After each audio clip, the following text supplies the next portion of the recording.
Welcome to Pod Save America. I'm Jon Favreau. I'm Dan Pfeiffer. On today's show, Donald Trump's cabinet picks go from mildly amusing to terrifying in the span of a day. Tulsi Gabbard is Director of National Intelligence. Fox News host Pete Hegseth is Defense Secretary. Matt Gaetz is Attorney General. And the one that broke just before we started recording, RFK Jr. as the Secretary of Health and Human Services. What a lineup! What Man, a lineup. We are back into it, aren't we? We are. Fuck. Okay. If you want to hear, if for a change you want to hear the most hopeful conversation I've had about politics since the election, stick around later for my conversation with New Jersey's new senator-elect, Andy Kim. Love Andy Kim. Love Andy Kim. More Andy Kims. Fewer all these other people we're going to talk about. That's your take today is more Andy Kim's, fewer Matt Gaetz's. Yeah, right. That's why people tune in. Yes. Going out on a ledge. All right. We're going to have a decidedly less hopeful conversation about these Trump cabinet picks and their confirmation prospects. Who knew our favorite nominees would be Marco Rubio and Elise Stefanik? Matt Gaetz knew. That's who. On Monday, he wasn't even on Trump's shortlist for the position. 2 days later, the two men were on a flight to D.C. together, and apparently that's all it took to get the job. A Trump advisor told the Bulwark's Mark Caputo that the president-elect didn't like the other attorney general contenders because, quote, they talked about their vaunted legal theories and constitutional bullshit. Gaetz was the only one who said, yeah, I'll go over there and start cutting fucking heads. Sounds like he nailed the interview. I'm laughing because I'm crying. Don't give me your legal theories and your bullshit about the Constitution. I want you to cut some fucking heads. Gaetz would go from being investigated by the Justice Department for sex trafficking to leading the Justice Department. And while that 2-year investigation into Gaetz for sex trafficking didn't lead to any charges, the House Ethics Committee was just about to release a damning report about allegations that Gaetz had sex with a minor. ABC News just broke that the woman in question testified before Congress that she was 17 when she had sex with Matt Gaetz. But anyway, that report's it's no longer happening because Gaetz conveniently resigned his seat now that he's been nominated for Attorney General. The Florida congressman is one of Trump's most loyal supporters, but he hasn't won any popularity contests in Congress, Dan. Here's some of what other Republicans and even Trump supporters have said about Matt Gaetz. I serve with some real scumbags. Look, Matt Gaetz, he paid minors to have sex with him at drug parties. We had all seen the videos he was showing on the House floor that all of us had walked away of the girls that he had slept with. He'd brag about how he would crush ED medicine and chase it with an energy drink so he could go all night. I would compare him to that toddler that we've all seen at the family barbecue, eating toilet paper, what? Shoving Cheerios up his nose to get attention. What a mix of comments, huh? Have you seen a toddler eat toilet paper? No. Nor I don't. Have any of your kids ever put Cheerios up their nose? They have put other food up their nose. Mm. I have a friend whose kid put something a nut so far up his nose he had to go to the hospital. So anything is possible. But you do know plenty of people who have crushed boner pills and Red Bulls to right? I don't, John. I don't know what crowd you're hanging out with there in LA, but no, I don't. Just checking. Anyway, that was Republican Congressman Tony Gonzalez, Republican Senator Markwayne Mullin, and Fox commentator Dagan McDowell. That's where those came from, not Democrats. After the announcement, former Trump National Security Advisor John Bolton said that he thought that Tulsi Gabbard was the worst cabinet pick in history until he heard about Matt Gaetz. Ben Dominic, the very conservative writer who founded The Federalist, wrote, quote, "Let me be clear. Matt Gaetz is a sex-trafficking, drug-addicted piece of shit. He is abhorrent. There are pools of vomit with more to offer the earth than this STD-riddled testament to the failure of fallen masculinity." That's beautiful writing. Another fan. A lot of fan mail for Matt Gaetz. let's start with what Trump is trying to achieve with this pick. Please do. So, one theory is that Gaetz is just a wrecking ball and will go after, all of Trump's enemies, people who've prosecuted Trump, people who've investigated Trump, other people who displease Trump. One theory is that this is just a loyalty test and that Trump wants to see just how high members of Congress will jump for him. A third theory that I find less persuasive is that this is somehow a bait and switch and that he's going to backtrack on Gaetz and then put forward someone nearly as radical but less controversial, and that person will sail through because they're not Matt Gaetz. What do you think here? What's your... I've seen all three of these theories circulating on the internet. I've seen people, well-credentialed, smart people offering up number 3. And my question for all of those people are, were you in a fucking coma from 2017 to 2021? I think we can stipulate that Donald Trump is probably more smarter than most liberals think he is, but he's not any more strategic. He wants Matt Gaetz there for a couple of reasons. One, picking Matt Gaetz as AG angers all the people Trump wants to anger, and he he gets off on that. That's his king. Mission accomplished. Yes, congrats. Check that box. Yes. But most importantly and most alarmingly, Matt Gaetz will investigate anyone Trump wants investigated, and almost as importantly, will not investigate anyone Trump doesn't want investigated. Matt Gaetz is the person on this planet probably most likely to turn the Department of Justice into an arm of the Trump political operation. And that is incredibly scary, and that's why Trump wants him, and that's why people in both parties are concerned about this.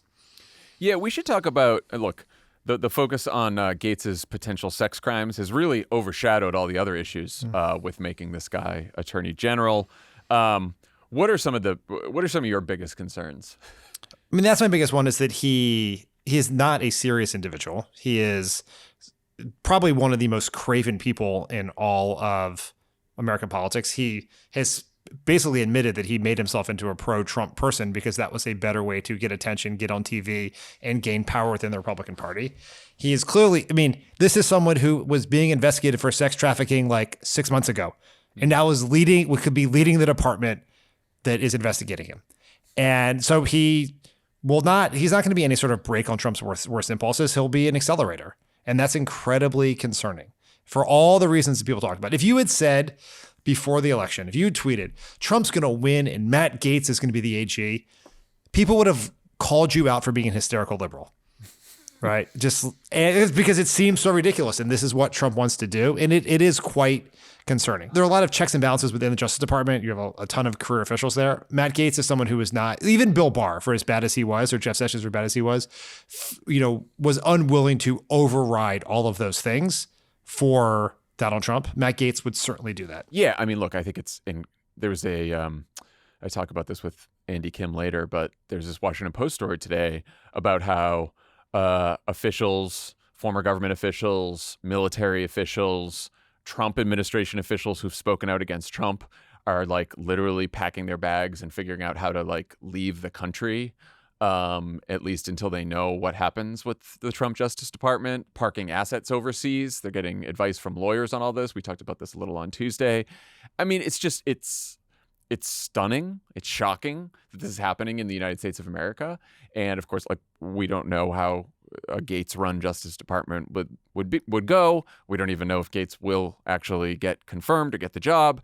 But the potential for abuse is vast.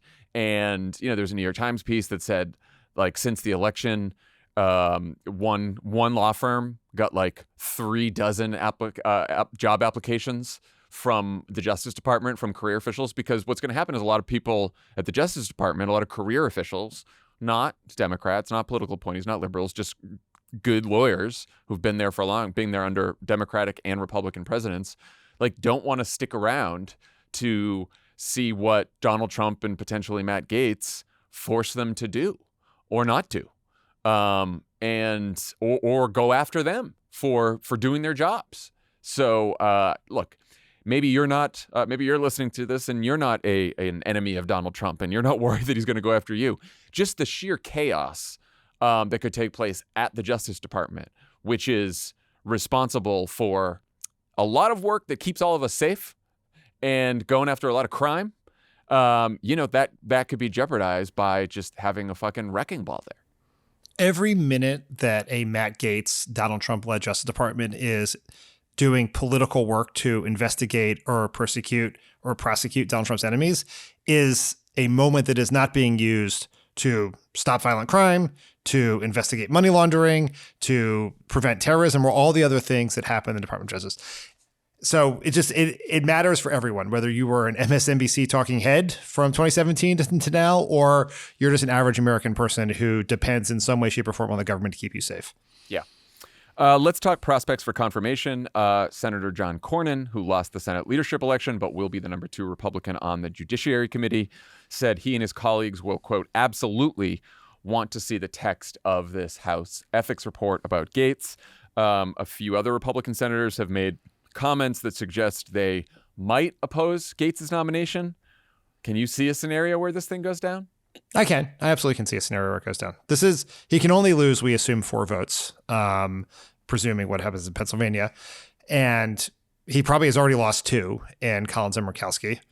Is Mitch McConnell going to vote for Matt Gaetz now that he's not in leadership? You're looking at like a Tom Tillis, Todd Young, like some of these more like older establishment, they're all MAGA establishment now, but still sort of more establishment type Republicans. Yeah, who knows? I mean, the senators have an ability, if they want, to buck Trump in ways that the House does not. Because some of these folks, like Senator John Thune, are not up for re-election until after Donald Trump's out of the White House.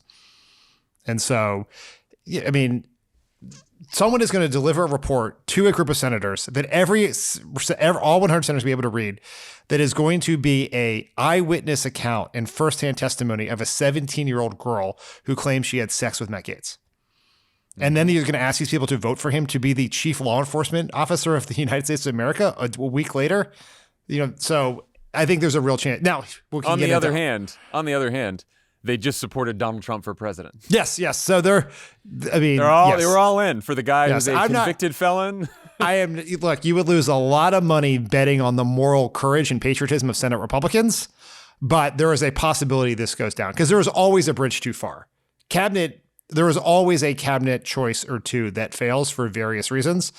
As we look at it here, and it is a vicious competition, I will tell you that. But as we currently look at it, this is the most likely of Donald Trump's cabinet nominations to go down. Well, next up. Let's go through them all. Let's go. RFK Jr. You might remember a few days before the election, CNN's Caitlin Collins asked Trump transition co-chair Howard Lutnick if Kennedy would be in charge of health and human services. His answer, of course not. What he actually meant by that is, of course. It's easy to misspeak on live television. It was just missing a word there. Kennedy falsely believes that childhood vaccines cause autism, has spread misinformation about COVID and COVID vaccines, and has already pledged to remove fluoride from drinking water. Former acting director of the CDC, Dr. Richard Besser, told NBC that RFK Jr. as HHS Secretary would, quote, imperil the health of people across the country. Though Kennedy does have one unlikely supporter, Jared Polis, the Democratic governor of Colorado, who said he's excited by the news and thinks Kennedy will help make America healthy again by shaking up HHS and FDA. What do you think's going on there? And what's your general reaction? Okay, first, general reaction to RFK Jr. as our next Health and Human Services Secretary. Do I think there's a problem and a potential danger with the top healthcare official in the federal government being someone who sows conspiracy theories about vaccines? Yes, I think that is deeply dangerous. And if RFK Jr. is confirmed or ends up in that position in one way or another, I think that will lead to more measles, more smallpox, more whooping cough, and all the other things that vaccines have been keeping Americans safer, because now you have a very famous, very prominent former Democrat Trump administration official spreading those lies from a position of great power and authority. So I think that's deeply, deeply dangerous. I think Polis's statement is very interesting to me. People are very, very mad about it. And he did a follow-up tweet where he made the point that what RFK Jr. says about vaccines is has been proven false scientifically. It is absolutely not true and it is deeply dangerous. But if we as Democrats say we follow the science, than some of the other things that he is talking about, like the dangers from factory farming, of pesticides and chemicals. If you follow the science, there's also ways in which we should reform our government there. And this is a big thing, and I'm sure it's big in Colorado. It is big where we live here in California. There is a lot of skepticism about big pharma, big food companies, what huge greedy corporations are feeding our children. And RFK has been sitting in this wellness space for a very long time talking about these things. I've said this on this podcast before. This is something my wife brings up all the time. She follows a lot of influencers on Instagram. She has constantly fed people in the wellness space who are RFK adjacent and have become MAGA adjacent because of RFK's association with Trump.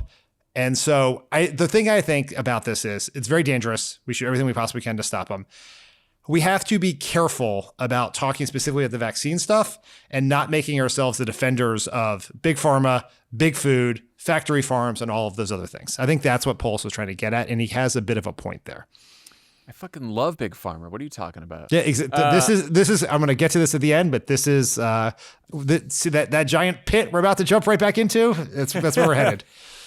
I think the reason that this is particularly combustible is, to your point, one unfortunate result of the pandemic, one of fucking many, is that trust in public health institutions has fallen by a lot, not just among Republicans. And we don't have to go into why that is now, because you could spend a whole episode on it. But we had a fast-moving, mutating, changing virus, and the CDC and our public health agencies weren't always as nimble as they could have been, and also maybe even the best staffed agencies that made no mistakes still would have appeared to be changing their minds all the time because the virus kept changing, right? And you had vaccine mandates and not vaccine mandates and masks and this, and then there's this variant and this variant, right? Like, so trust in public health institutions has gone down, right? So into that steps RFK Jr., who has been peddling unfounded conspiracies and misinformation about public health for a long time. And some of the things he said about big pharma, absolutely true. Some of the things he said about, environmental pollution and big corporations polluting the environment, absolutely true. The problem with him is, like, he doesn't necessarily follow the science at all. No. He and when the science tells him something that he doesn't want to hear, that flies against his own preconceived notions, his own beliefs, his own theories, he just ignores it, right? He has embraced raw milk. FDA is saying that drinking it is risky, particularly amid a current bird flu epidemic among dairy cows. But he says go for it. He's also said, he's going to go say to the National Institute of Health scientists, we have the best the scientists at the NIH are the best in the world. They have discovered some of the best cures to disease and scientific and medical innovations in the world. And he's going to say, he said he's going to say to them, this was just recently, thank you for your public service. We're going to give infectious disease a break for about 8 years. It's like, yeah, wouldn't we all love to give infectious disease a break? But it's not going to give us a break, so we might as well keep studying it and not lay off a bunch of scientists at the NIH. In his book that he wrote in 2021, he claimed in the book that Dr. Fauci and Bill Gates are members of a vaccine cartel trying to kill patients by denying them hydroxychloroquine and ivermectin. He also argued that this cartel secretly funded doctors to produce fraudulent studies showing that the drugs were ineffective against COVID, and that they did so in order to orchestrate global lockdowns and accelerate the construction of 5G cellular networks, which of course are bad. That was from The Atlantic. Someone had read his book, thankfully, so we didn't have to. I mean, I just, it's like, but I take your point, and that I think that what we can't do is just wave him away as a nut, because for a lot of people, they're just hearing about him for the first time, or they don't know all of his theories. And so I think when you're talking about RFK Jr. to your friends, you kind of have to go into what he's done. We talked about this when Lutnick first said, he might or might not run HHS. And I was telling about the measles outbreak he helped caused? In Samoa, yes. In Samoa? He personally caused a measles outbreak that cost more than 80 lives. Yeah, and everyone can go read it and see for yourself. You know, it's like, if he wasn't singularly responsible, he certainly helped out. He lifted up some of the people, the anti-vaxxers in Samoa, who were trying to stop these kids from getting vaccinated, and a bunch died. So, like, look, it's the facts are all out there. Just, go do your own research, as RFK Jr. might say. Yeah. I mean, he is just, I think, the part you just read from his book is that he really is sort of a maestro at spinning a conspiracy theory, taking legitimate concerns that people have and real questions that are worth asking, and then taking that one step further into a very dangerous, very incorrect, and very unscientific set of solutions that is where he has taken us.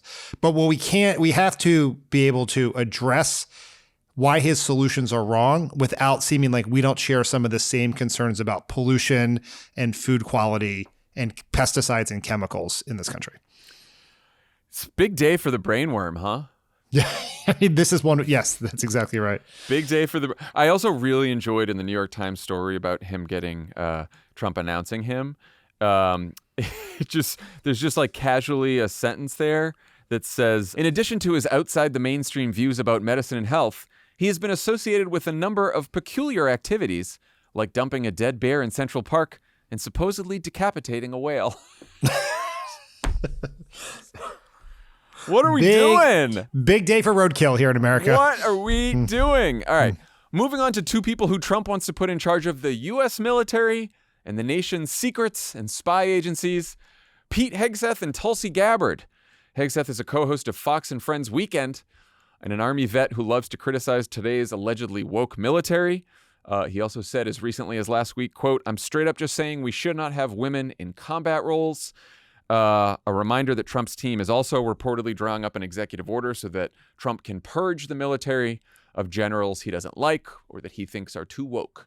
I don't know. Call me crazy. I feel like a weekend cable TV host might not be qualified to run a department of 2 million people. But what do I know? I'm just a defender of institutions. You're just a weekday podcast host. What do you think about Pete Hegseth? For years now, going back to 2016, I've been making a pretty unfunny joke about how Trump's cabinet picks, staff picks would be just dregs of the Fox News green room. Well, joke's on me, people, because now he's in charge of the military. Now he's in charge of the military. It's you can imagine that Defense Department officials, not just Biden appointees, but people who've worked at the Pentagon for years and years, again, career officials, are sort of terrified by this.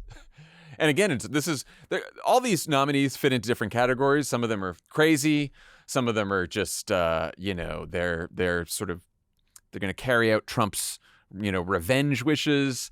And then some of them are just like, most of them actually have no experience for the actual job or qualifications for the job that they're being nominated for. I think this is where Pete Hegseth comes into play. Like, the Defense Department that's a big department. That's one of the biggest, if not the biggest. It is the biggest, right? And it is a massive management challenge. Put aside, he obviously served in the military. He's a very decorated veteran.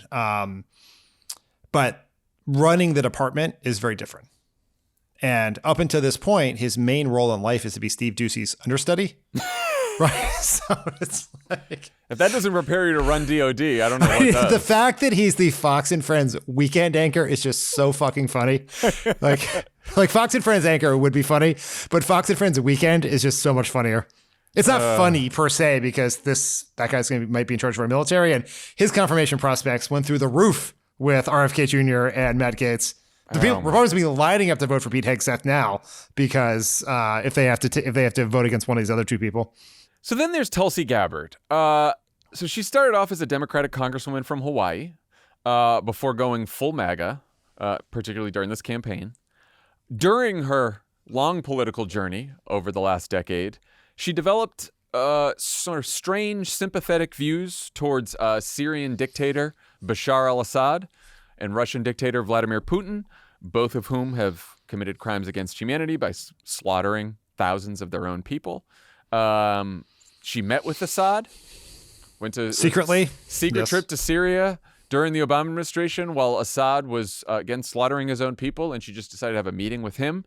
Didn't tell anyone, just a meeting. Then she said he's not our enemy. She defended Putin's invasion of Ukraine. She even opposed U.S. sanctions on Putin. Putin, again, killed thousands of Ukrainians, abducted 20,000 Ukrainian children in this war. The war's still going. Didn't want sanctions on Putin. How on earth does this person get a job as the director of national intelligence? She ran for the Democratic presidential nomination 4 years ago. I know. Never served on the Intelligence Committee and is now Donald Trump's nominee to be director of national intelligence. What a journey. What a fast and tumultuous journey to where she is. I mean, I'm sure Ben and Tommy will get into detail about all of this and why it's dangerous on Pod Save the World. But, I was just reading the Politico story about it. There's like Western intel officials from other countries telling Politico, like, you know what? Other countries, including our allies, like may not want to share intelligence with us anymore. Like as we're trying, and we need that intelligence to like prevent terrorist attacks and other things. And, if they can't trust that, like, who the fuck is Tulsi Gabbard? Just like freelancing on her own, meeting with dictators. And now she's Trump's pal who's going to be the director of national intelligence despite not having any experience. What? I mean, just to put in perspective the importance of this position, the director of national intelligence was a position created after 9/11 when all of our separate intelligence agencies and intelligences we were getting from the CIA, from Defense Department, from the FBI were not brought together, which allowed 9/11 to happen. So we created this position. This is a serious position that is supposed to manage all these various intelligence agencies, bring them together and make sure that we are getting the best information to protect the United States homeland from terrorism and to understand what's happening abroad. And we've handed that to someone with no experience who was seemingly just a pick to troll the people that Donald Trump hates the most in the intelligence agencies. Yeah. Like it is like that is the theme through all of these. Right, like he picked Marco Rubio for whatever reason to be at State, and he picked the random New York former Congressman Lee Zeldin at EPA. But these are little MAGA hand grenades to roll into the parts of the deep state, the quote unquote deep state that he hates the most, to piss people off the most, to render these agencies unfunctionable. Well, I was going to say, in the first term, you could look at some of his appointments and think that person's a real Yahoo, but there's an entire agency, a lot of career officials, and maybe if that person doesn't know what the hell they're doing, then, there's an agency full of people who do know what they're doing, and they will try to work with this person and, and maybe help them succeed, because we all want the government to succeed, right? Like we want all these agencies to do the jobs that they're supposed to do. This time around, it's different because Trump and his team have been making plans to try to fire not only the political appointees, get rid of the political appointees at all these agencies, but the career officials. And either they fire some of these career officials, or some of these career officials might leave because they don't want to stick around for this. And then you're right. Then you just have chaos, and you have a bunch of agencies that don't have the people they need to actually just perform their basic functions. And that to me is a real concern, aside from just the character and qualifications of the people who will lead them. I wrote about the Gaetz and Tulsi Gabbard appointments in Message Box this morning, and which caused me to go back and look at all of Trump's first set of cabinet appointees.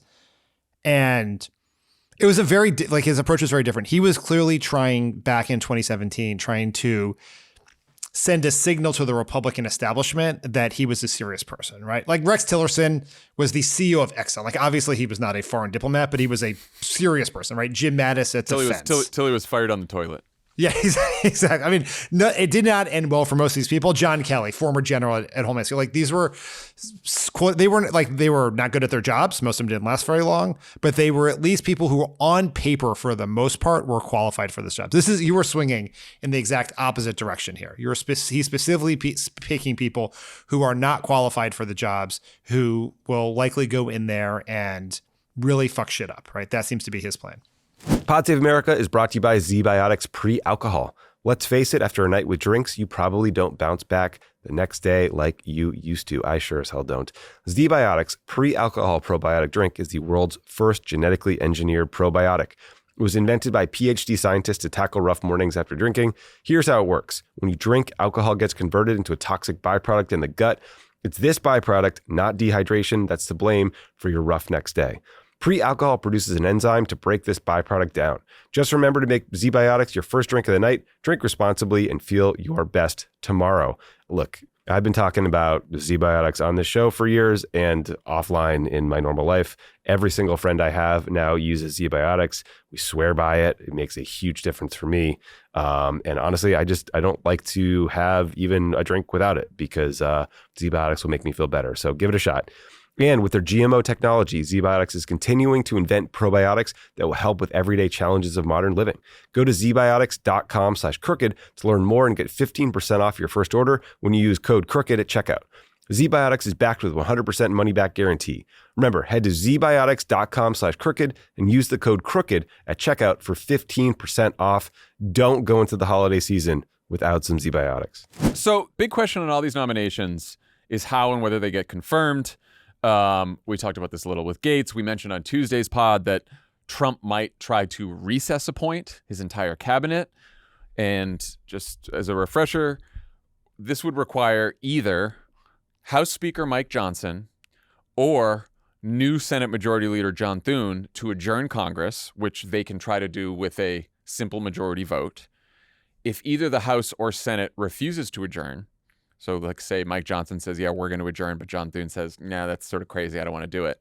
The Constitution says Trump, the president, can break the tie and adjourn Congress himself. And then once that happens, could just appoint his entire cabinet. No confirmation hearings, no nothing.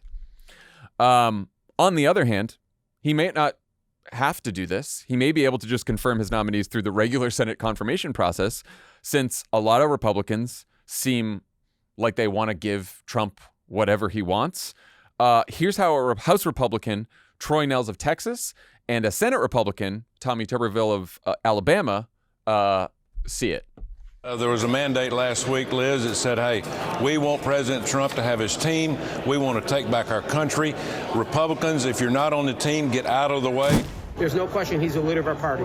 So now he's got a mission statement, his mission, and his goals and objectives, whatever that is, we need to embrace it, all of it. But again, President Trump and J.D. Vance are going to be running the Senate. If Donald Trump says jump 3 feet high and scratch your head, we all jump 3 feet high and scratch our heads. That's it.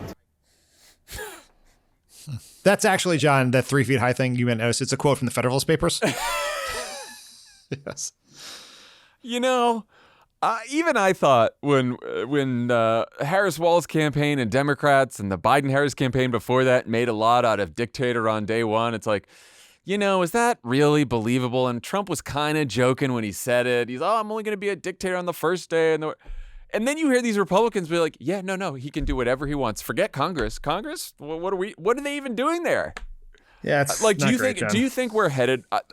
I feel like there is a very good chance that we are headed for this recess appointment gambit. And the reason is because, first of all, it is shock and awe. It is just like you said with some of these appointments. It's Trump basically saying, fuck everyone. I'm in charge. I'm the king here. I don't need Congress. I'm going to put whoever I want in my cabinet, and you people try to stop me. Or maybe he doesn't have to do it because even the threat of it happening just makes them all say, sure. We'll maybe he loses Murkowski and Collins, but maybe he doesn't lose the rest, and then that's that, because they just don't. I mean, some people, I saw Robert Costa, the CBS reporting this, that some Republicans in the Senate are privately telling him, I don't know if we really have the appetite to stand up to him right now. I think he is going to get the overwhelming majority of his cabinet picks one way or the other. Like most of them are just going to pass through the Senate with 51 or 52 votes. Right. He's going to, or J.D. Vance will finally find a useful function in life and he will head down there and start breaking ties. I think the recess appointment is a very real live option. There are, and we should talk to legal experts here. There are some real questions about whether those appointments can stand. And it is, and we looked at this. We did recess appointments in the Obama administration. They got struck down. And because we did it over a short period, which the Supreme Court in its very partisan judgment decided did not count as recess for Barack Obama. A Democrat must need an extended recess. We'll see what they think about with Trump. But there are some reasons to believe that that the Supreme Court may not take the recess appointment thing super seriously because it's an outdated concept. Right. It's which I believe Scalia, before he died, in the opinion about the Obama thing, said that like recess appointments is in the Constitution as they were conceived of in the Constitution. It's not what happens anymore. Yes, it was when people had to ride their horses back from one of the 13 original states to get back in time to make an appointment, as opposed to getting on a plane the next day. I think there are some consequences to going the recess appointment route. One, if you have to recess appoint your own appointees when you control the Senate, it is just a massive blaring billboard sign of weakness and incompetence. So that's one. Or strength in that you don't need the Senate and you're like, I don't give a shit what these Republicans think. In past, it could be that way. It could be that way. It's generally, that may seem strong in some circles with your base. I'm not sure that's going to be as popular as you think it is with the broader electorate, which generally thinks that people should work together and often votes for bipartisan government, and will be one of the many things we'll see in the many ads in 2026 about taking back the House and the Senate. Two is, at least in the old days, you would pay a price because senators cared about their authority, right? And so if you don't allow me, the chair of the Judiciary Committee, to offer my advice and consent on the Attorney General, that I'm going to make you pay for it through the funding process, the oversight process, all of that. I'm not really counting on that happening this time. But the other thing is that these appointments expire at the end of this Congress. So you can appoint Matt Gaetz for 2 years, but in 2 years, you might have a Democratic Senate. And so now what are you going to do? You're not getting someone like Matt Gaetz through the next time. Right. And so this is where Trump, he might have to make a decision this is where that fake third strategy sort of comes in. This is not Trump's plan, but let's say we go through this whole Gaetz thing, the ethics report comes out, senators get queasy. They didn't vet, which is an important point. They clearly vetted none of these people. Gaetz wasn't on the short list. Yeah, that's what I say. The vetting. He wasn't. It happened in a plane flight. This is a months-long process where every reporter in America is going to be digging into everything Gaetz has said and done. He's going to have to turn over all of his financial records. Like, it's going to be drip, drip, drip, drip, drip for a very long time. Trump hates bad press, so he pulls the plug, and then he puts, Judge Jean Pirro up, and she flies right through. Right? So, I don't know what is going to happen here, but a recess appointment process is not risk-free or penalty-free for Trump. So here's a question for you about the political implications of this. Because one lesson, unfortunately, I feel like I have learned from this last campaign is that for voters who decided the election, who do not pay close attention, who are not high-information voters, norms, institutions, process fights, bad press about a crazy person that Donald Trump may or may not be associated with or have hired don't fucking matter. And what people really care about is something that might affect them personally. And so I wonder if, there's this moment where Donald Trump does a recess appointment thing like that, and everyone, you can imagine the banners on MSNBC. We'll be talking about it here, right? It'll be, oh my gosh, the Constitution, what's he doing? He's a dictator. And then voters are just like, I don't know, maybe he should, I don't know what's going on. Maybe he should just have his cabinet. Maybe he should, let's just let him do some stuff first and see what he does. So I got a lot of thoughts here. So great. Buckle up. Okay, first, that's what I asked you the question. That argument works much better when it's the other party. If it's Democrats blocking his cabinet, when it's his own party, that's a different story. This is Obama was able to go out and say, they are preventing me from getting my Secretary of Labor, so I'm going to use a recess appointment. They've been blocking him for months and months and months. Mitch McConnell, as people are saying, he shouldn't even get a cabinet, so he went out and made a recess appointment. Different story if it is your own party you can't get on board. But I think the broader point here, and this goes for how we talk about all of these nominees, it goes for how we talk about the DOGE Commission and all these other things, is the lesson here is, I think, and this is the lesson we have to learn from the first Trump presidency, is when Trump does bad things and he attacks people and institutions and science and the FBI and the CIA, our natural reaction cannot be to become the defender of the status quo. This is partly what Jared Polis was trying to get at, perhaps maybe not as articulately as possible with the RFK thing. We cannot end this by being that we're going to defend all the institutions in this country, all the processes, the political system, all of those things. We have to. Like, you might try to upend the FBI, but we have 35 former FBI officials who have signed a letter, and now it's fucking checkmate. Oh, you think your egg prices are too high? Wait till you see my letter from 35 Ivy League Nobel Prize winning economists. Yes, this is, yeah, no, I know. Like, so I'm with you. I feel in just like, I haven't seen a lot from elected Democrats yet. They've been sort of holding their powder dry here, to their credit. But when you sort of see the cable conversation, the Twitter conversations, we're right back into it. This is how we got ourselves in this mess. We are becoming the elite defenders of the status quo at a time of historic cynicism about politics and distrust in institutions. The way in which we navigate that, and this is a much broader, longer conversation, is we have to become the party of reform. We have to be the party who wants to reform the system. We want to take the money out of politics. We want to stop the corporate influence. And we're going to have a huge opportunity to do that because, I don't know, the world's richest man is pulling the strings on the president right now while he's waiting for billions of dollars in Defense Department contracts for his personal companies. I mean, I saved that for last, the best for last, because I do think of all the shit that we've talked about, the DOGE Commission might present the best opportunity for Democrats here. Because DOGE, Department of Government Efficiency, also the name of a fucking Bitcoin that Elon Musk has or whatever, started. I don't know what the fuck you do. I don't know how to talk about that. Anyway, so Vivek Ramaswamy, Elon Musk running the Department of Government Efficiency, not really a government department, but something they're providing outside advice for. I thought originally it was just like this blue ribbon commission, and they could go like, I made this joke. It's like the MAGA Simpson Bowles Commission. I made this joke to Max on Offline, so people will hear it on Sunday too. And I said, the only people who will be laughing at this are Dan Pfeiffer and Ben Rhodes, maybe Tommy. I'm laughing on the outside. I'm crying on the inside out of some PTSD from being in the White House with the Simpson Bowles, and sadness for you personally for having made that joke. Yeah, no, you should have. You're self-aware about it, so I appreciate that. It's very pathetic of me. Anyway, so some blue. They keep them busy. They identify all these cuts, and then of course you have to, bring it to Congress, and Congress is like, okay, fuck off, whatever. But the Washington Post had a story about how the White House is preparing to try a novel strategy for adopting the DOGE's recommendations, even if Congress does not. There's some 1974 Act, Impoundment Act, or whatever, where the White House thinks, or the Trump people think, that the president is able to say, oh, well, Congress decided that we have to spend this money, but we don't actually have to spend the money that Congress appropriates. Screw them. And basically, the power of the purse is not with Congress, but with Donald Trump and Elon Musk and Vivek Ramaswamy. Here's Vivek Ramaswamy previewing its mandate.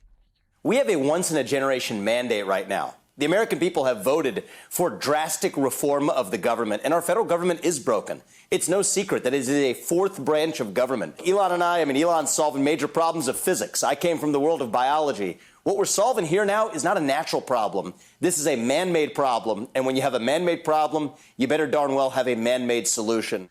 Oh, I forgot that his voice is going to be back. Ooh.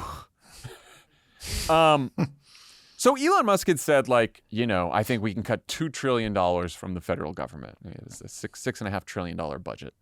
You can't cut $2 trillion from the federal budget without cutting Medicare, Social Security, health programs, retirement programs, education programs, programs that people rely on. So I don't know. It seems like if they try to do that, feels like that's something that could be unpopular. Yeah, I think the way we have to approach this very strategically. Like you and I look at this, and a lot of people listening to look at this, and it's like, here are two fucking MAGA clowns with a fake job, just running through the government, trying to make some proposals.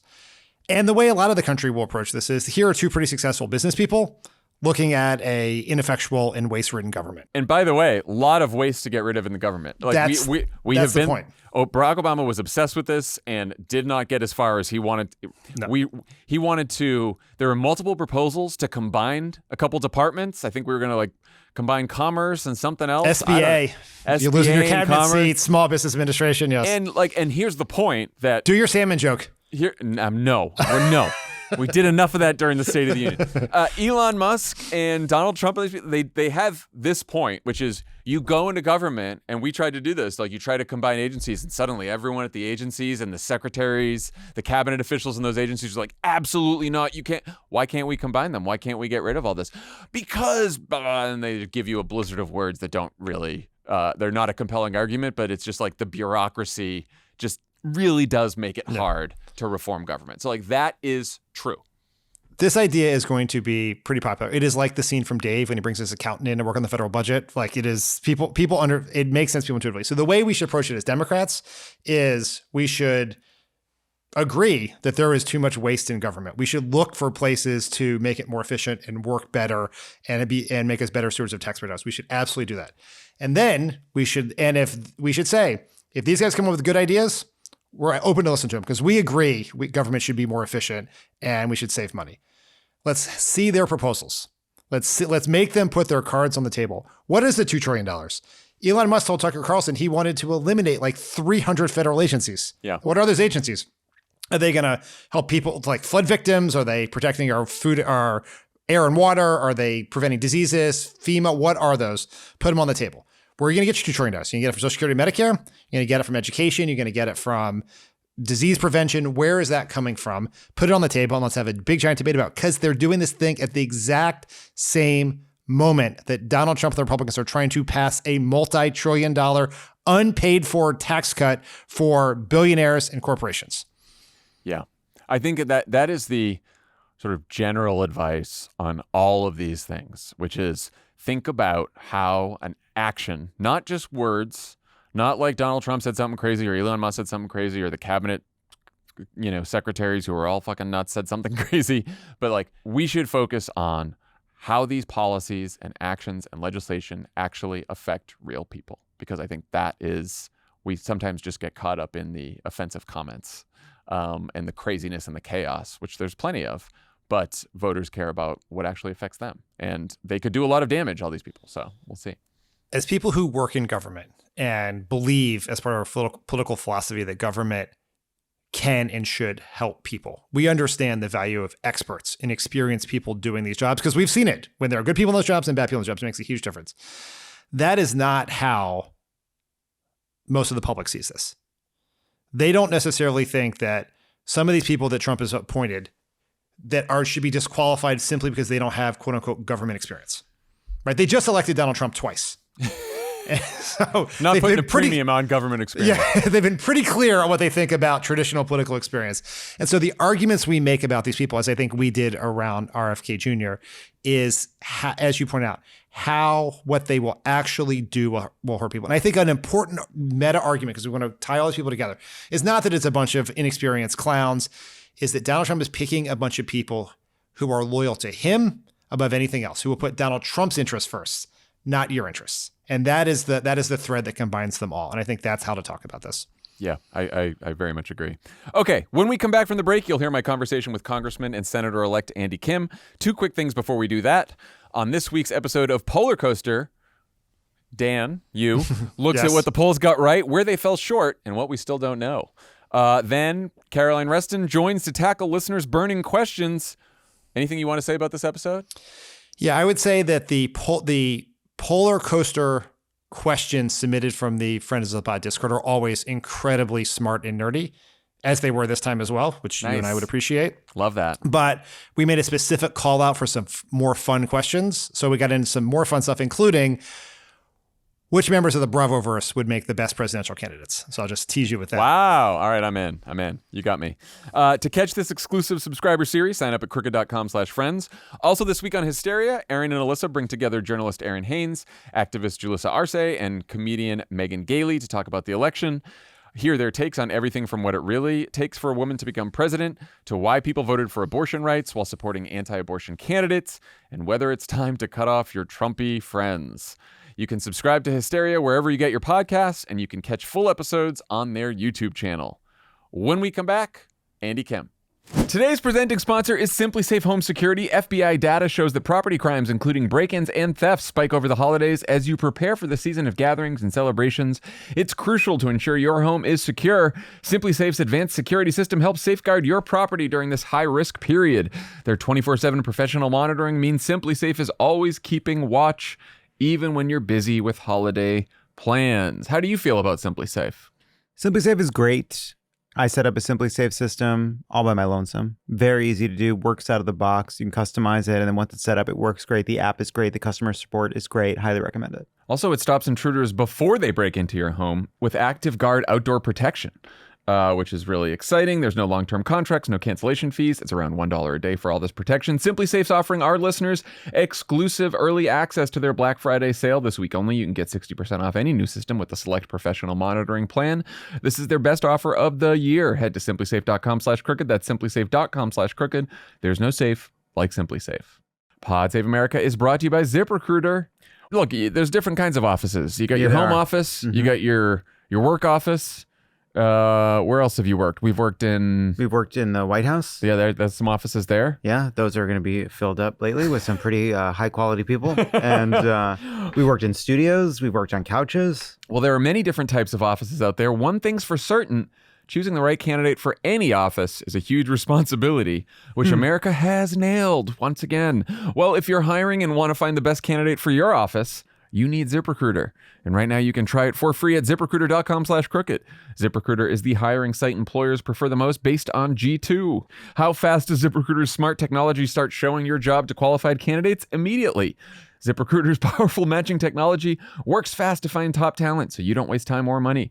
You can invite top candidates for your job to apply, to encourage them to apply sooner. We've used ZipRecruiter here at Crooked, and it is very helpful in getting good candidates to you, because we all know hiring can be a real pain in the ass. It can take a long time, but not with ZipRecruiter. Not with ZipRecruiter. If you want to find the right candidates for your office, you need ZipRecruiter. See why 4 out of 5 employers who post on ZipRecruiter get a quality candidate within the first day. Just go to this exclusive web address right now to try ZipRecruiter for free. For free. ZipRecruiter.com/crooked. Again, that's ZipRecruiter.com/crooked. ZipRecruiter is the smartest way to hire.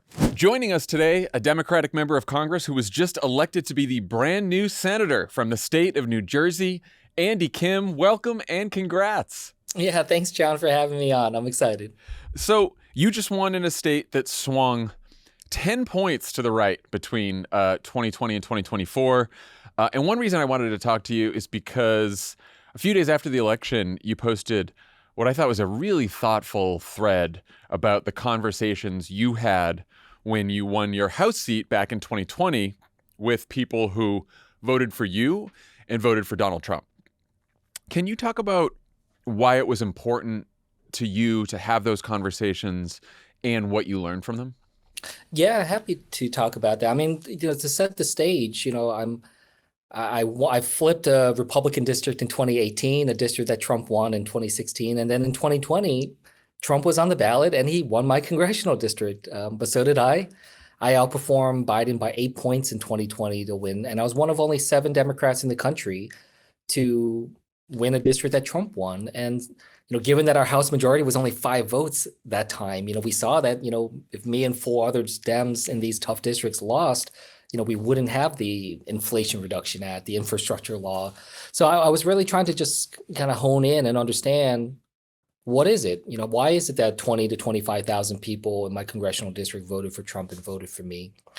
And so I wanted to do that kind of research afterwards. I found that very few campaigns, if any, were doing that kind of operation. And so we just took it upon ourselves to do a series of conversations. And it was really powerful. I mean, I think the overarching lesson that I learned then, that I still think is valid, is just understanding and feeling the visceral, not just distrust, but frankly, disgust that so many people have in politics, in the status quo, in what's happening right now. Oftentimes my in these districts, they're called battleground, frontline districts, things like it makes it sound like there's like a blue army and a red army, like duking it out every single day. Yeah. And whoever survives wins the election. But what I really saw was just like, honestly, like the vast, vast, vast majority of people in my congressional district honestly couldn't stand either party. And, the biggest divide wasn't just red and blue. It was like between those who are engaged and those who are not, those who are just so distrusting or frankly apathetic to what is happening. So that was a really big eye-opener, and one that, gave me a sense of what needs to happen next. What do you think needs to happen next? And the question I always ask is, because I agree that I think that maybe the most salient divide in politics right now is between people who pay a lot of attention to politics and consume a lot of political news, junkies like me, whether you're a Democrat or Republican, and then the vast majority of people in this country who don't follow politics that closely, but still, they probably still turn out to vote maybe just in a presidential and not a midterm. And I wonder if we're having a lot of discussions now about like what's next for the Democratic Party, where did we go wrong, what can we fix? But sometimes I think to myself, there's just a whole bunch of people who aren't hearing any of this. And if we don't get them involved and engaged in politics, then we're not going to hold power again. Yeah, it's just like so much of what I felt like the conversation was in the final couple weeks of this campaign. It was like this sense of who's got the energy on their side, right? And like, getting the sense of the rallies and the Chicago convention or small dollar donors. And we realized that none of that really gave any sense of what it actually was going to unfold. And I think there needs to be a clear understanding of what I call, I try to practice what I call politics of humility. It starts by saying, we don't have the answers. Nobody right now. I know a lot of people are pontificating right now, and that's fine. But we have to come at it from a sense of humility, just sense that like we don't know. Nobody knows fully what went wrong. Then we need to take on the process of actually listening to people. And I think that was a really important step that I took on in 2020. I strongly recommend it. But it was just one of those situations. Back in 2020, I told you there was only 7 of us that won a district that Trump won. Really at no point after that election did anyone from leadership or the White House or others come to the 7 of us and say, how'd you do it? Like, what do you need to do it again? How do we replicate or scale some of this? And I think there was just too much of a sense of just like, we know the answers, we need to move forward. So I really hope that there is a deep and meaningful process that unfolds, that is coordinated, that is thoughtful and engaged. And try to listen. And the way I sort of say it is like, if you're only having comfortable conversations in politics, it means you're not talking to all the people you need to be talking to. Yeah. Politics should inherently be uncomfortable. Yeah. It should inherently be difficult. But, it's so easy to make us want to just be able to be in the room with people that agree with us and throw these nice rallies and everyone's happy. But, we need to find ourselves in a place that's more difficult. But you got to show up. In my old congressional district that voted for Trump, there was no, Democratic operation on the ground outside of my campaign and, the other efforts that are there. In New Jersey, so much of the resources for the party is in deep blue areas. Like if we want to go out there and engage people, you got to show up. I've now done 80 town halls as a member of Congress. I've learned a lot from just meeting people where they're at and, trying to operate. The second thing I'll just say, beyond just the showing up part, because it's important, but as I said earlier, there is a visceral distrust in the status quo. I think it's going to be something that we have to unpack when we run on a message about protecting democracy, protecting governance. We also have to show that that does not mean that we are protecting a broken status quo that has created the largest amount of inequality in American history, that has led for so many people to feel alienated, so many people to feel like, the politics doesn't work for them. So, how do we show like, yes, we should be protecting our democracy. We should be, trying to prevent so much of this fragility to be decimated and broken by, those who are putting themselves ahead of what's right for this country. But we cannot be seen as a party that is just thinking everything's fine otherwise. Yeah. And I think that sense of how do we show what we are trying to do different from the status quo, how we're trying to take it in a different direction. I think that'll be key to unlocking how we try to do this, not just from a talking point communication approach, but from an actual vision and a strategy for what comes next in our country. You mentioned the importance of having uncomfortable conversations. I know you've offered some advice on how to have effective, uncomfortable conversations with people who may not agree with you. What are some of the most important tips you'd like to offer people? Yeah, well, look, I mean, I think this is something that I'll just kind of sum up in this way is like, so often in the political sphere, especially down in DC at the Capitol, like there's this overarching question of like, what's the right message? Do we have the right message? And that is obviously a very important question. But there are two other important questions. One is, who is the right messenger? And then third, does the message you're actually trying to convey actually get to the people you're trying to talk to? Yeah. And that is so often, like the people in my congressional district or my state who are distrusting of politics, they're not following like the DSCC or Hakeem Jeffries or Chuck Schumer on social media, like how do you actually get to them? So, first and foremost, showing up is important, having that sense of humility. The way I sort of describe it is like when you are filled with hubris in politics, people can tell. They can tell when you're talking to them and you feel like you have all the right answers. Because if you feel like you have all the right answers, what's the point in talking to somebody? You're not actually going to learn something from them. So what ends up happening is that conversation is more about trying to convert that person to your position rather than having a meaningful dialogue. And people can see through that. And honestly, they find it insulting, and so it's important that we understand how to be able to engage, how to be able to listen, have those types of opportunities on that front.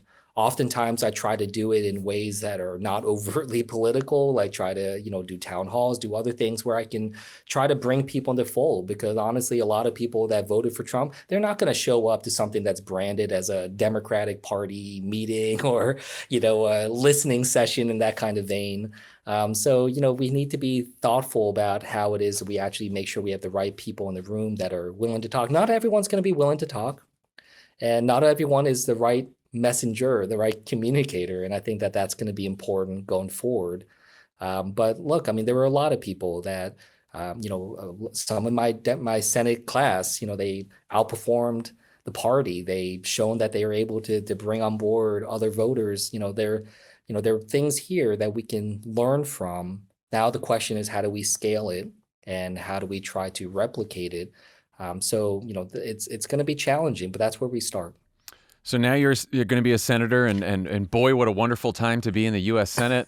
I saw you came out in opposition to Matt Gaetz' nomination to be Attorney General. Just, in terms of the conversation we were just having, what would you say to a constituent who doesn't know much about Matt Gaetz and can't quite understand why he's not fit to be Attorney General? Yeah, well, look, I think the first and foremost, what I try to do is lay out that this isn't about just one person. This isn't just about all of these folks. I don't want to play whack-a-mole here. I want to lay out that as someone who's worked in public service, I want to lay out that look, we should be having people who understand that we're part of something bigger than all of us, that the oath that they swear is to a constitution, not to a individual, not to the president. And right now, I do think that people want to try to move forward in a way that isn't going to just be the same old. And so, I think what I hope people see is, this concern about the weaponization of these roles, these incredibly powerful positions that can be weaponized and just make things even worse, more divided as a country. And, for me, I'm trying to think that through thoughtfully. I'm for the first time in my life going to have a chance to vote on these nominations in the U.S. Senate. I get to do a job that only 2,000 people in the history of America have ever done. So I do want to be thoughtful about it. I am trying to gather it up and not shoot from the hip. I want to be careful with how I make my case to the people of New Jersey and this country about how I feel about these different people that come before us. But, I think first and foremost, though, anyone that is going to try to earn my vote and hopefully the votes of other senators, they do need to come with that sense of public service, that sense that, they will try to use this position as a means to try to move our country forward. And if they don't, I will stand up against them. I will vote against them. I will do everything I can to be able to stop them from doing the damage that I think that they could do to our country. The Washington Post ran a story today with the headline, "Go bags, passports, foreign assets, preparing to be a target of Trump's revenge."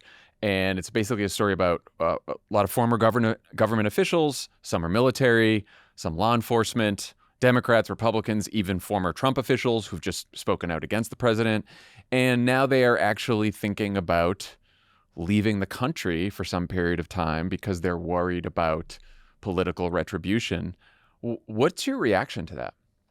Well, first of all, my reaction is, I mean, I haven't seen that article, but I've heard some of these types of stories. The first thing I guess I'll say is it's just really sad. It's sad that we've gotten to this place, that the greatest, most powerful country in the world is being brought to its knees in terms of, just how fragile our democracy is. I'm a father of a 7-year-old and a 9-year-old. I'm 2 little boys. I'm just really terrified. I'm really sad by this question of what kind of America they're going to grow up in. The fact that, I know people who are saying they might have to go into hiding. They might have to leave the country, whether that's because, of any number of different reasons. But, that's sad. And look, for me, I got my start as the civilian working in government. I worked under the Bush administration when I was brand new, right out of college. I worked my way up from the photocopy room at the State Department, and I believe in a America where public service is an honorable thing, where it's something that we should aspire to. My parents were so proud to come to America and raise their family here. They came here 50 years ago. And the idea now that so much of public service is being denigrated, so many people are worried that there's just this purge that's going to happen. They're going to dig through people and try to do a loyalty test and things like that. It's sad that it's happening. And I would certainly do my best as someone who's worked in that kind of capacity to see what kind of protections we can have. But it's sad. And honestly, I saw some of this with people I worked with before in government. I saw some of this during the first term of the Trump administration. They were not as effective at doing it at that time. And I worry that they're going to come back this time around with much more velocity and much more strategy than they did the first time around. So that's even more worrisome, honestly. You mentioned you have a background in national security and foreign policy in both the Bush administrations and the Obama administration. Trump also announced Tulsi Gabbard as director of national intelligence and Fox News host Pete Hegseth as defense secretary. Early thoughts on those picks, and just beyond those picks, Trump's foreign policy in a second term, things you're watching for, things you're concerned about. Yeah, I mean, just overarching, again, I mean, this is something that it doesn't necessarily surprise me to see some of these names. I mean, we knew it would be loyalists. We knew it would be people that, that was one of the main things. I mean, Trump said it himself, how he compared to the first term, he felt like, he didn't have people that would just do whatever he wanted them to do. And, that's really, that's so alarming. As I said, this idea that we should be serving the Constitution, not an individual. But that is something that we're not going to have if these people are confirmed. And it's not just that they're going to be loyal in just a potentially, blinded way, but, it's just I guess the way I was just sort of say it is this is such a moment, not just domestically, but we're entering this new era globally right now that is so dangerous, so worrisome. And, I just the idea that I really do believe that the next 4 to 5 years are going to shape the next 4 to 5 decades. And the idea that these are the people that are going to be at the helm, having worked at the Pentagon before, to have somebody who just so blatantly says that women should not be in combat roles, other things like that are just, so clearly out of touch with where I think our country should be moving towards. So it's again, I don't want to say I'm shocked or surprised, because unfortunately this is what we knew would happen if he won a second term. And, now we just need to really think through, what do we do to really show the American people why these are people that are, that are going to be damaging to our country. And I hope to, as someone in national security that has that experience before, be able to show, this is what we get. This is what happens when you politicize national security. I used to try to believe in this line that, the last place that partisan politics should belong is in the situation room. And I worked in that situation room for a lot of different meetings of intensity. And I'm just trying to right now imagine that room. I know exactly where the DNI sits. I know exactly where SecDef normally sits. And I'm so worried because I know what kind of power that they have, and trying to think about, what is it that's going to be able to withstand some of this danger going forward. I hope to play my role from the Senate side, but unfortunately, so much of what we learned a couple years ago is that what we thought were checks and balances of our democracy ended up just being norms, that if people ignored those norms and that normative behavior, you didn't have the teeth that was necessary to change that. So, that's something I'm hoping we can really confront. What are some of your priorities and hopes for this term in Congress, your first term here as a senator? I mean, obviously, it's very difficult. There's a Republican trifecta, Trump in the White House, Republicans control the Senate and the House. And, I can tell from talking to you and what you've said, you didn't run so you can just be someone who opposes everything and says no. But at the same time, I'm sure you have things that you really want to get done. How are you thinking about what you can get done, what your priorities are, what you want to fight for in these next couple of years? Well, I'll be honest, I think my priorities in terms of a lot of issues are frankly the same as they would have been, regardless of the outcome of November 5th. We have to address the high costs, the challenges that people are facing. I can't express enough just how much anxiety people have. When I talk to people, they speak as if it's like this heaviness that's like sitting upon their chest. You can tell just how worried people are. And it's not just about the high costs. It's one thing if you have a high cost, but you have a path forward that you feel confident is going to address that economic challenge. But right now, the deep unpredictability that is out there in the world right now is what is really adding to it. People don't know what's going to happen 6 months from now, next year, let alone next week. And, how can we live with this much anxiety and unpredictability in our lives? So, that's something that at a fundamental level I'm trying to tackle. So yes, we want to make sure that we're taking meaningful steps on trying to address high costs. I am trying to think through, look, I'm a young dad. I think it's important to have the voices of young parents in the U.S. Senate and Congress and government. So, talking about the mental health crisis right now in this country, especially when it comes to youth, I do think that there's space there to be able to have a major bipartisan push on addressing mental health. I'm hopeful that right now, the innovation curve is so important. We're entering this era of such velocity and acceleration when it comes to innovation. We were able to pass the CHIPS and Science Act in a bipartisan way. Is there a 2.0 that we can work on to address this question about American global competitiveness? Is there someone there that will work with me to address how to shore up and secure our supply chain, which was one of the biggest reasons that we experienced high prices and global shocks, is because we did not insulate and protect our economy to be resilient. So yes, I hope that we can engage in that kind of approach. But we'll see. We'll see. And I'm going to try to engage and show people that look, there's a path of less resistance if you choose some of these types of issues that I think we can try to find some meaningful engagement on. But I'm not going to be naive. I worked in Congress for 2 years under the previous Trump administration. I understand the challenges that are there. We just need to figure out, how best to try to navigate that. Last question. In 2021, in the wake of January 6th, a photo of you cleaning up the Capitol Rotunda went viral.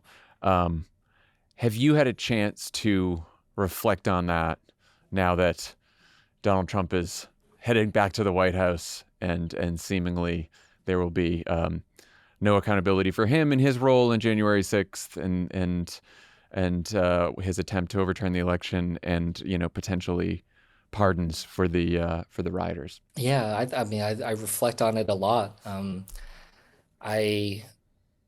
And then not a day that goes by that I'm at the Capitol where I don't stop in the rotunda for at least a couple minutes. I try to just sit there. I mean, I think it's the most beautiful room in America. And I love seeing the expressions of tourists as they come through and they crane their necks to be able to look up, and that is something that, tries to continue to remind me why I do this work. But in terms of what comes next and how I try to use those reflections, what January 6th taught me and what that experience, especially about that photograph of me cleaning the floor of the Capitol, taught me is there was a moment there where I was cleaning the Capitol and, I went to a side hallway, was cleaning up there, and I saw this plaque on the wall, and I looked at the plaque and it said, below this lays a cornerstone laid by first President George Washington. And it was just like a very powerful moment. I'm standing there, my pants covered in soot and dirt and carrying a bag of broken glass and broken flags and debris. And I'm seeing that, yes, like George Washington laid the cornerstone of this building. And the way I sort of said it to myself that day is that I realized that my job is to be a caretaker, to be a caretaker for this democracy. And I believe that the Capitol building is a physical manifestation of the Constitution. So on that day, it was also meant to take care of the Capitol. But I think that sense of caretaker helps me try to understand, what comes next, to try to understand, the challenges that we're going to face, but the role that I'm going to play. I've been saying this line a lot lately where I say, I believe that the opposite of democracy is apathy. And I really believe that so deeply right now. It's so easy to look at the next 4 years and feel like, wow, like how did we find ourselves back here after everything that we've tried to do, all the mobilization that we've done. So I can understand how a lot of people are feeling that. I'm sure right now a lot of your listeners are feeling that right now. But I hope that they recognize that this isn't going to fix itself. It's absolutely worth fighting for. And the worst thing we can do is to disengage, take our foot off the gas in that kind of vein. So yes, I had somebody ask me this the day after Election Day. She said, I'm so happy for you, but I'm sure this isn't what you signed up for. And I looked at her, I said, actually, it's exactly what I signed up for. Like, I'm not doing this job because I thought it was easy. This is something that's taking me away from my 7-year-old and a 9-year-old for so much of the year. Like, I'm missing so much of their life. I would not miss their life for anything other than something that is of the utmost importance. If I didn't believe that me doing this job is my best way of trying to be a good dad to my kids, then I would not be doing this. Yeah. So like for us, like always remember why we fight, why we do this. I call it our North Star. Like remember our North Star, what brought us into this. It isn't about tribal battles and which party has more power. It's about the change that we're trying to see. And I feel like, I learned those lessons on January 6th and the days after of what my role is. And I've now decided to dedicate the rest of my life to trying to address one singular question, which is how do we heal this country? Not if we can heal it, but how do we heal? I still believe it's possible. So that's what I learned on January 6th. And that's certainly pointed me in the direction of what I'm going to do now for the rest of my life. Well, Senator-elect Andy Kim, this was the most hopeful conversation I've had since the election. And yours was a rare bright spot in this election. And I'm really, really glad that you're going to be in the U.S. Senate. So thank you for joining the pod, and please come back again soon. Great. Thanks so much, Jon. Take care. That's our show for today. Love it. Tommy and I will be back with a new show on Tuesday. Have a great weekend, everyone. Bye, everyone.